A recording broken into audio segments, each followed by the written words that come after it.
Good day and welcome back to another World of Warcraft video. In this video we're going to be taking a look at some more of the patch changes for the classes in World of Warcraft and basically essentially discuss if they're good or if they're bad. As I mentioned at the beginning of the previous video, basically I've played a lot of classes. I haven't played every class at a super high level. I've played quite a few tanks at obviously a heroic rating / mythic plus level, hampering a little bit with mythic rating, and DPS mythic plus, mainly heroic / normal, and healers I've played it normal. So I have friends of the healers, I played the classes, but I am not an expert. So I'm just going to look at the changes in respect of what I know of the classes, but if you have a better idea or you just want to leave a comment to correct me, I would love to have it. I think it's awesome, and I'd love to hear what people who are avid players of the classes think. Now I wanted to do a video per class. I might still do that, but definitely for this video we're going to be doing two, mainly because Demonhunters changes are so small, and I should have included them at the end of the DK one. So yeah, I mean I should have. But yeah, we got Demonhunter. So Demonhunter, as you can see, huge amount of changes for Demonhunter. One of the classes I think both on the tanky and the DPS side that's just in a very good space gameplay wise. I don't think they need a huge rework in terms of what they currently have. We'll see with heroic talents and everything how they integrate themselves to really be something super duper impressive. But I am excited to see what happens then. But I think they play well. They play well, they feel good, they're the way they're supposed to be, you know, quick, hard and fast. I think that's overall really where I like them. So they have illuminated sigils, now grants an additional charge only to Sigil of Flame, was all sigils, and also reduces Sigil of Flame cooldown by 5 seconds. So Sigil of Flame, for anyone who doesn't know, very important ability for damage. Basically, illuminated sigils basically allowed sigils, which are a huge portion of Demonhunter gameplay, to kind of be spammed a lot, and sigils are very good. You have AoE silences, AoE stuns, AoE fears, AoE damage, AoE dot damage. So they're focusing primarily on prioritizing Sigil of Flame. This is just to balance Demonhunters a little bit because they were feeling very strong with their sigils. And then with Vengeance, Sigil of Misery now disorientates targets for 15 seconds, was 20 seconds. So small minor changes, but only because Demonhunters I think are honestly probably in one of the best spaces class-wise and spec-wise. Then we'll talk about Druid. So obviously Druid has a ton of classes. Some have huge changes. Feral and Balance, definitely, as you can see. They didn't need to touch tank, really, and I think that's honestly the right decision. You'll see there are some changes. But let's talk about Druids. So all talent trees have had talents move locations or have had their pathing updated. We understand that. New talent, Oak Skins, so Survival Instincts and Oak Skins reduce damage taken by an additional 10%. I think this is fine. Basically a way to increase the tankiness of Druids, / obviously just the bark skin ability. Fluid form, Shred and Ray can be used in any form and shifts you into cat form. Mangle can be used in any form, shifts you into bear form. Wrath and Starfire shifts you into Moon King form if known. So this I think is a good decision. So the reason I like this, before I talk about the rest, for me, one of the really cool things about Druids back in classic gameplay, classic / like Wrath of Lich King and everything, was the forms. And I think what's been lost with Druid, and people can correct me if I'm wrong, but you play Druid now as like one form. Oh, you're a tank Druid, okay, you're a bear. Oh, you're a feral Druid, okay, you're a cat. Oh, you are balanced, okay, you're Moonkin. Like, the switching is not so big. I think fluid form, for me, is one of the good ways to address that. Because I think there does need to be some switching. Just for class roleplay. Like, it's so weird playing one form as a Druid. Like, their whole thing, and I know they've got, the Druids of this and the Druids of that. The whole thing was being able to change. So I think it's just very, very good overall.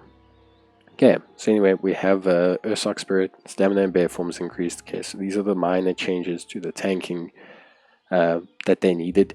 I think Druid tank was in a fine space, but between the Survival Instincts, Bark Skin redone, the Stamina form, the ability to do either Wrath or Starfire, Shred or Rake, increasing your damage a little bit.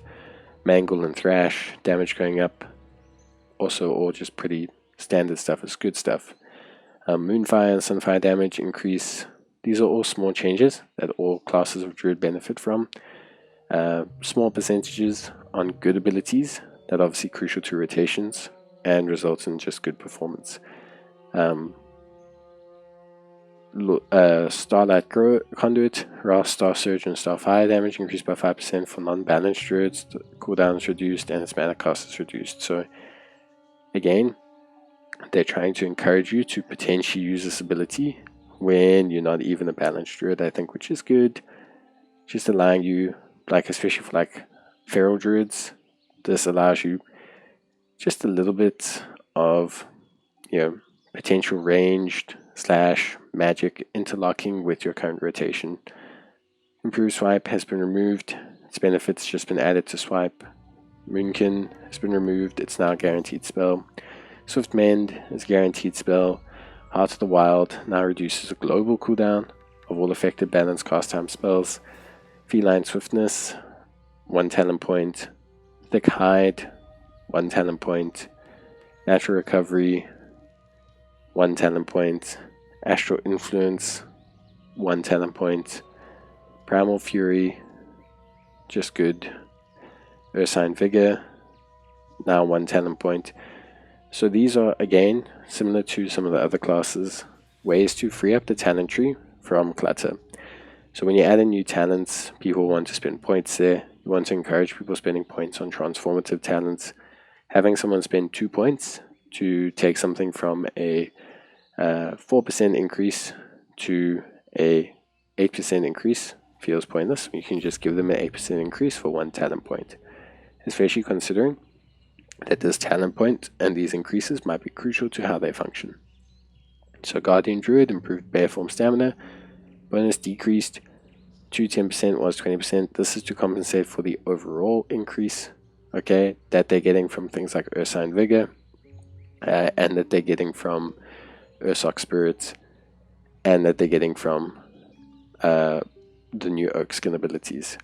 So obviously they've technically lost 10%, but they've gained 20% elsewhere from talents they're probably going to have to take. Lakarish Teaching is now a 2 talent point that grants 3 to 6% of various secondary stats. Forest Walk now increases your movement speed and healing received by 8% for 6 seconds. This is now a 1 point talent. Well-honed Instincts effect now occurs once every 120 seconds. It's now a 1 point talent. Mass Entanglement now roots target for 10 seconds, was 30 seconds, and Tireless Pursuit has been removed. Now, look, Well-honed Instincts, I think, fine, reduction-wise. Mass Entanglement also needs to be reduced. It was very out of hand, a 30-second root. So 10 seconds is a lot more aligned, especially for PvP. Balance. Okay, balance, straight up, needed a lot of buffs. Okay, not huge, but it needed buffs. And it needed buffs badly. It was not a spec you were seeing a lot. It was not one that was being incorporated a lot. It's not one that had a lot of incorporation for players. It just was not that way. Okay, so now we have new talents, greater alignment. Chosen of a Loon, Celestial Alignment lasts 40% longer. During Incantation, increases nature damage done, and increases arcane damage done. Making it longer, increasing its damage. These talents are to improve your damage flow. A lot of people who play DPS will understand that certain classes spike, and then go down, and then spike, and then go down, and some classes go steadily along the whole way with small spikes. The problem with these is that for the classes that do the big spike and go down, if you screw up your rotation, you're left with very little window for the next 2 minutes while you wait for everything to come back online. These kind of changes for balance, or previously we looked at Unholy, might reduce your spike a little bit, but will give you more opportunity to spike. So smaller spikes more opportunity. This is to give you more room for error, to make it not so punishing when you miss out your 3 abilities by mistake because a bird flew into your window, and now for 3 minutes you don't help the raid. Okay, so Stellar Amplification, Star Surge increases damage taken, damage the target takes from your periodic effects and shooting stars by 20%. Reapplying this effect extends its duration up to 20 seconds. Star Surge is super duper crucial, so this is all perfectly fine. Harmony of Heaven increases your current Eclipse Arcane or Nature damage by 1% up to 5%. Touch the Cosmos, 12% chance to make your next Star Surge free. Casting Starfire and Eclipse has 15% chance to make your Starfall free. So what this does basically is a way to also again increase flow, just giving you the ability to make your next ability free whilst you are casting between Lunar and Sun, basically allowing you to potentially switch or proc into your other rotation a little bit easier without the build-up effect or loss of damage or the switchover loss. Umbral Inspiration, consuming Umbral Imprints, increases the damage from Moonfire, Sunfire, Stellarfire, Shooting Stars, and Starfall by 30% for 6 seconds. This is good, I think, overall. Basically a way to do a spike. So a spike damage, Umbral Imprints has been redesigned, 20% chance to cause the next Wrath of Starfire you cast an Eclipse to become Astral, and deal 75% additional damage, now 1 point talent. So basically, like, as a character, this again allows you to potentially spike your damage, but you also then have control over a damage spike. So you consume, get a guaranteed damage spike, take potential damage spikes along the way. Astral Smolder, Wrath and Starfire for this chance to cause their targets to languish for an additional 50% of damage. Astral Communion, increase maximum astral power by 20, entering Eclipse grants 20. This is a resource management, higher max, ability to process more, giving you the chance to cast more spells. Something that's just desperately needed to help with flow of balance, I think, overall. Much like kind of Frosty K. Frosty K for them was a lot of removing some of the reliance on spending runic power during Pillar of Frost and increasing the uptime of Pillar of Frost. This is kind of similar, giving you more resource to play with, more resource to kind of do stuff with. Nature's Grace has been redesigned. When Eclipse ends or when you enter combat, enter a dream state, reducing the cast time of your next 2 Starfires or Wraths by 20%, increasing their damage by 50%. So I think this overall is just a way to kind of buffer your damage coming out of Eclipse. So if you don't understand how balance works, when you hit Eclipse, basically, so when you hit Eclipse, how can I say, it's like your time to go, it's your go time. What this does is basically you are able to have a bit more of a flat spike after Eclipse ends. And then we just have some big flat damage increases. So nothing has been reduced basically. Wrath damage up, Starfire damage up, Star Surge, Starfall, Dance in the Dream, Shooting Stars, Fury of a Loon, Full Damage, Moon, Stellar Flare, Wild Mushrooms. Mastery Astral Invocation value reduced though. That's very interesting. And the Astral Power generation reduced for the following abilities. So this is interesting. It's slight reduction. So obviously you see here, like we have Astral Communion. So this makes this a lot more important because of this. So Astral Communion and being able to have more astral power, maximum astral power, helps to compensate for that reduction in generation. Like I said to a lot of people who saw, it's like the inverse of Unholy. So Unholy, we had a whole bunch of damage decreases on some abilities, but we had like a huge increase in uptime of abilities. The inverse is kind of happening here. We're reducing our generation, which is reducing the uptime on some abilities, meaning you have to be more careful with the proccing of your rotation, but you're getting flat damage increase, so it's kind of balancing out. Incarnation, Chosen of a Loon duration reduced to 20 seconds. Celestial Alignment duration reduced to 15 seconds. Ethereal Kindling now extends during. Ethereal Kindling now extends during. I think that's supposed to mean duration. Of active Sunfires and Moonfires by 3 seconds was 4. Umbral Intensity now increases Starfire's damage as well as its area of effect scaling. Solar Eclipse increases the damage of Wrath. Lunar Eclipse increases the damage of Starfire. And damage its stealth is increasing nearby enemies, so that's just good. Waning Twilight now increases damage you deal to targets with 3 or more of your periodic effects. Balance of All Things now increases critical strike chance, decreasing by 1 to 2 seconds every second, while Surge increases Wraith and Starfire critical strike. This has been a slight reduction. Loon's Guidance reduces astral power cost of Star Surge by 10, was 8, and Starfall by 12. So this compensates for a bit of this, basically. Sundered Firmament calls down the Fury of a Loon at 25%, power was 20%. Orbit Breaker calls down the full moon every 25 shooting stars, was 30. This again compensates for this. Convoke the Spirits will now prefer to cast Star Surge or Full Moon on your current target if valid, and your following talents have been removed. So these are small changes. So like this section here, I'm talking about these. When I say small changes, these are, okay, well this is actually a big change, but these are flow changes.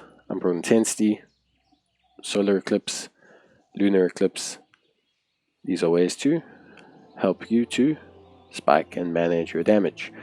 Waning Twilight now increases damage you deal to targets. Very good for in between. Balance of All Things, increase critical strike. Small changes, but basically ways to help compensate for things like Balance of All Things and your generation changes. I think overall, Balanced Druid looks to be in a good place. As a class, I think these are good movements if you combine them with like the overall changes.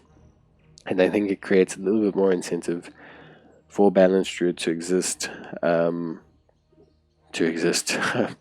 Creates a lot more interest in Balanced Druid as a class, I think, overall for a lot of players. So then we get Feral, so new talent, Coil to the Spring. You generate a combo point in excess of what you can store your next ferocious battle. Primal damage increases 10 increased direct damage. So this is just good if you manage to miss out on your rotationary management of your resource, allowing you to just benefit from a bit more additional power because of it, which is good. Savage Fury increases your haste by 8% and energy recovery rate by 20%. So this is also just a good way to help balance if you manage to screw up your rotation. Razor Claws has been redesigned. Now increases the damage of Catform, Bleed, and other periodic abilities. Also good. Predator has been redesigned. No longer causes Target's Fury cooldown to be reset when a target dies with one of your bleeds active. Target's Fury lasts 5 additional seconds. Your combo point generating abilities direct damage is increased by 40% to your haste. So this, how can I say? So this reduces your reliance on needing to proc your abilities on units that are dying, which tends to cause you to have net loss time. Because what happens is you place your abilities only on units that are about to die, kind of like Army of Crows for hunters, but you place it on them literally as they're about to die because you're worried about losing on the free proc. This removes that. So now you're like, oh, I'm just going to proc this. I'm going to use this because I want the damage proc. It lasts 5 more seconds, so it's really cool. Tasteful Blood has been redesigned, no longer scales with number of bleeds. Ferocious Bite damage increased by 15% and additional 15% during Tiger's Fury. So you can see they're trying to remove a little bit of the reliance to constantly have bleeds proccing on the like units basically, and instead allow you to kind of just play the class a bit more of a combo style, a bit more of a like high proc style. Removing a little bit again of that difficulty concept, much like Festering Runes from an Unholy, managing your bleed stacks and managing your applications of bleeds. Tasteful Blood, that's what we just spoke about. Raging Fury no longer increases Target's Fury duration. Target's Fury just lasts an additional 5 seconds.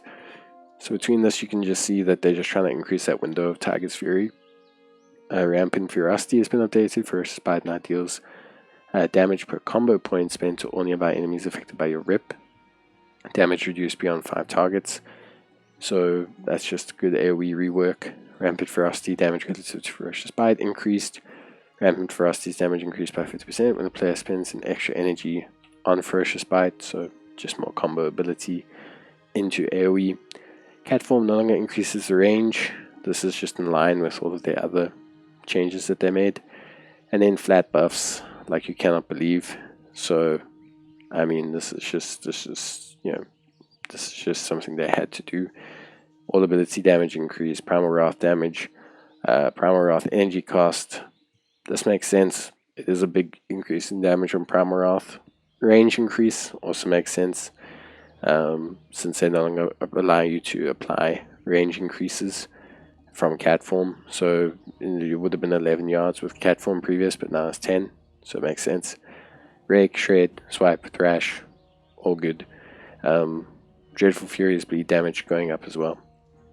Berserk duration reduced, interesting, but we'll see the other changes made to Berserk. So the reason it's been reduced by 5 seconds because it's a flat 10% increase. To all abilities, which is good. Heart of the Lion now reduces cooldown by 60 seconds. Reduces cooldown by 0.5 points per combo point spend. So this is just again a flat decrease, because what it does is it means that you have no reliance on your comboing abilities, and instead you are now just having a flat decrease for a flat rotation that's more time based, more so than what you're punching in, which is a bit of a shame for players who maybe perfected the art of combo point spending, but I think is better overall for the easeability of the class. Frenzy now causes enemies to bleed for 135% of all direct damage. Was 100%, so that's fine. Incarnation, Avatar of Ashamain duration reduced to 20 seconds, was 30. Sabertooth now increases damage of Ferocious Bite's primary target takes from all your cat form periodic abilities by 3% per combo point spent for 4 seconds, instead of 5% of damage dealt by all rips on all targets. So this is interesting. It increased damage of Ferocious Bite's primary target takes by 3% per combo point spent for 4 seconds. So it could hit a max of like 12% because of global cooldown, roughly 9-12%. But what it does is it's all abilities. So you can now do possibly higher damage to the primary target of Ferocious Bite, which is good. Tiger's Tenacity also causes Tiger's Fury to increase periodic damage of your bleeds, and Moonfire by 10%. Moonfire in cat form with Lunar Inspiration increased to 18 seconds and damage reduced. What? Moonfire in cat form with Lunar Inspiration duration increased to 18 seconds and damage reduced. I think this is just to compensate for the fluid form, so the ability to change and proc easier. Convoke the Spirits will now prefer to cast Ferocious Bite or Feral Frenzy on a current target if valid. Tireless Energy now increased passive energy generation by 8 to 15%, was 10 to 20, and total energy by 20 to 40 was 30 to 60. So the reason they've done this basically is to remove some of your reliance on expending points, from what I can understand, because of the fact that they've increased the duration of certain overarching abilities and allowed for your abilities to be more proccable. So not relying so much on rips and tears and blood stacks, but more being able to just use all abilities situationally when required. Tear Open Wounds now consumes 6 seconds of rip damage during Berserk. Soul of the Forest stores 2 energy per combo point spent, was 3. Apex Predator's chance to trigger on a single target is reduced, but its chance to trigger an area of effect increases at a faster rate. This is, an AoE buff, basically. Moment of Clarity now increases the rate that Omen of Clarity triggers. This has been reduced. Omen of Clarity, Clear Casting Aura added. Omen of Clarity Aura no longer highlights the spell icons. Thrashing, because you can use any now. Thrashing Claws now requires players to know Thrash in order to apply the bleed from Thrash. Following talents have been removed. So overall, I think for Feral, some good buffs. Less finicky management, but still more overall management, especially when it comes down to managing your resource regeneration and proccing it during your time windows. But I think overall still a very manageable class. I say a very manageable class. I think still a very difficult class that you have to manage. But I think the reward should be there. And less reliance on singular abilities and more ability to kind of play around with your types of damage. Potentially doing a bit more AoE. For example. Restoration, so new talent we have here. Dream of the Stars, while Heart of the Wild is active. Wrath and Shred transfer 150% of their damage, and Starfire and Swipe transfer 100% of their damage into healing onto another nearby ally. So that's pretty cool. Basically allowing you to turn damage into healing, which is a cool way to enable Restoration Druid to like do a bit more in terms of damage, but also being able to allow you to, how can I say, like allow you to do more damage in a group setting, and also for yourself in solo play. Like instead of having to manage, you can just constantly switch form and gain yourself some healing. Like you can see here, Call of the Elder Druid, when you shift into combat shape form or cast Star Surge, you gain Heart of the Wild for 10 seconds. When that's up, you can do some big damage, throw your damage abilities out and heal yourself.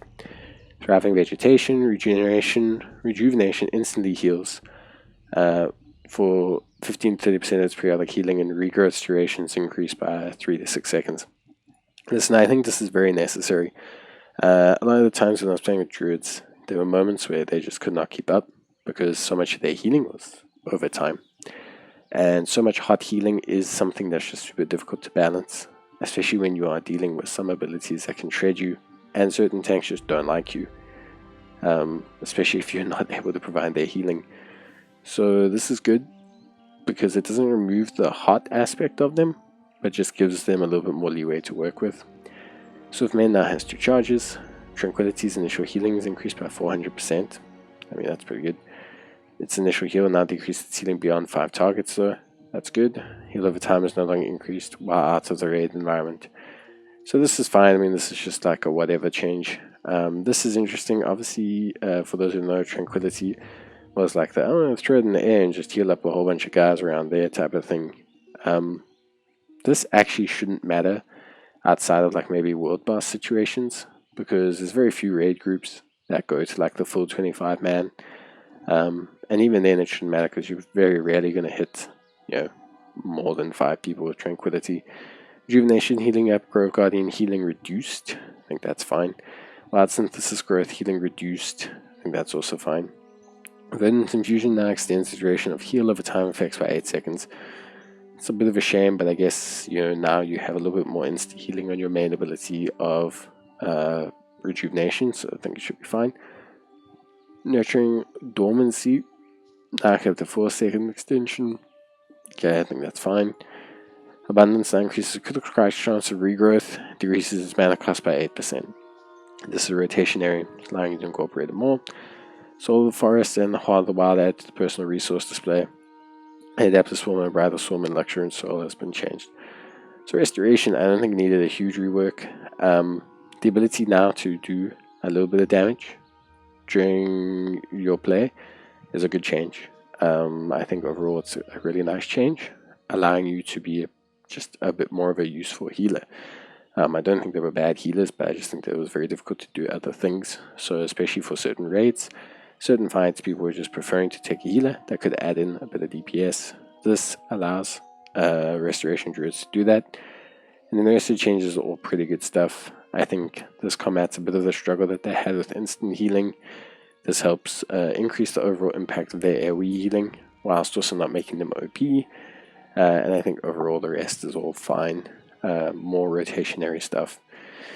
So yeah, pretty good. Next one we'll probably do is Evokers and maybe Hunters. Hunters is a lot though. Like Hunters is probably a video on their own because they have just a lot going on. But yeah, slowly working our way through there. I'd love to hear what you guys think about these. Good day and welcome back to another World of Warcraft video. In this video we're going to be taking a look at some more of the patch changes for the classes in